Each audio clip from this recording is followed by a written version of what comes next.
So to start out, I'm going to introduce you to the main star of this game, the Swarmite. There's 50 of these little guys here. They're blue, pudgy, kind of daft, and they don't really have much concern about their own safety. Unfortunately, they live in a very, very dangerous world, and I'll show you more of that as we go along. You can see I'm platforming around here and jumping through the environment. There's no lead guy here. I'm actually just controlling all 50 guys at the same time. I can change the shape of my swarm. If I squeeze them together in a little huddle, they can, pass through narrower areas. Or if there's a lot of collectibles, say, that I want to pick up, I can spread them out and they take a really wide berth and allow me to pick up as many things as possible really quickly. I can also combine moves where I, for instance, here take them, huddle them together and jump at the same time, and then they'll sort of naturally form this little totem pole. And if I'm really careful, I can even move them while I do that. So saying this world is really dangerous, you can see there's all kinds of hazards for them to run into. There's these little traps they're hitting, there's an open saw blade, and you'll start to see as you go along, a lot of these guys are going to befall some pretty horrible tragedies as we go. But of course we hit these little blue things, and they're effectively health packs in the game, and that allow us to replenish our swarm up to 50. And so now we've got 50 guys again, and we can do that little totem move and jump, and we lost a few guys back there, but we hit another health pack and we can simply replenish the swarm. Now here's a little puzzle where I'm trying to get all of these 4 lights to light at the same time. If I move my swarm around normally, it's hard to do it before they time out. But if I spread them, then that allows me to actually hit them in time, and then I get these extra collectibles, nice juicy pickups, lots of points, and I can get those. Alright, so moving on, let's show you some of the jumping we can do here in some of the more hazardous parts of the world. You can see this is a pretty narrow ledge, and I'm losing some guys. I'm leaving some collectibles behind there, so I can go ahead and do this totem move again, and if I'm really careful, I can walk along this narrow ledge and even collect some of these stacked up collectibles all at the same time. Now I have to be careful. If I move too fast, the totem will collapse, and then I'll start losing guys off the side again.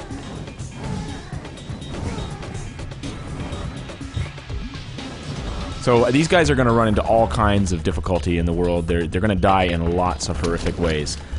They get smushed, sliced up, burned, electrocuted, you name it.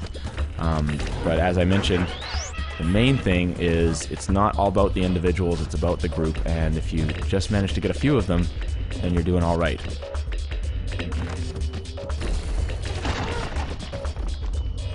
There we go, make that last jump. Let's see if I can get over here to the next health pack. Okay, so now I want to show you one of the ways we can have these guys cooperate with each other to really get a job done.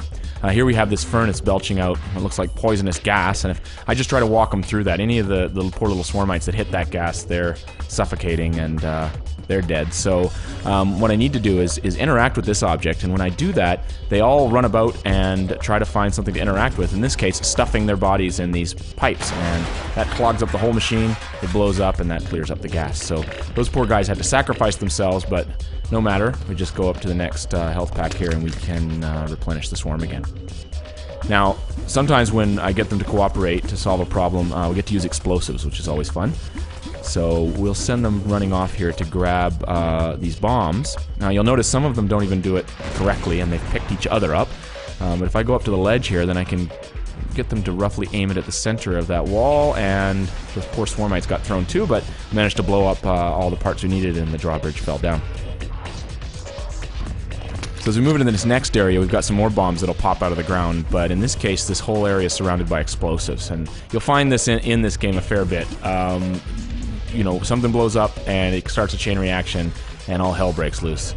And so let's see if we can get some of that going on here. So we've picked up these 5 bombs, and if I aim it at a particular thing, like say this large crate, then when I throw it, they're going to find wherever they can a large crate and throw it. And it looks like all the bombs went over to the left that time.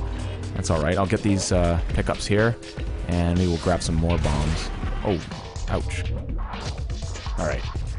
I got 17 guys left. Let's see if we can get these bombs, and then we'll line it up and throw them over to the right here.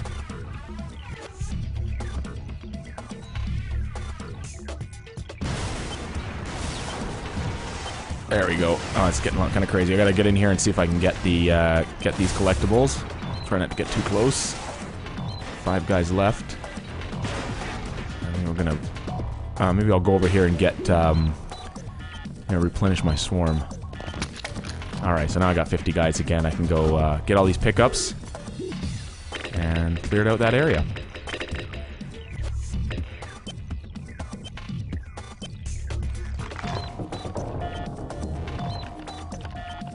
So that's about it for this little sample of what you'll find in Swarm. We've got lots more to show off in the game. It's going to be coming out in early 2011, and you can always stay up to date with the latest at our website at swarmites.com.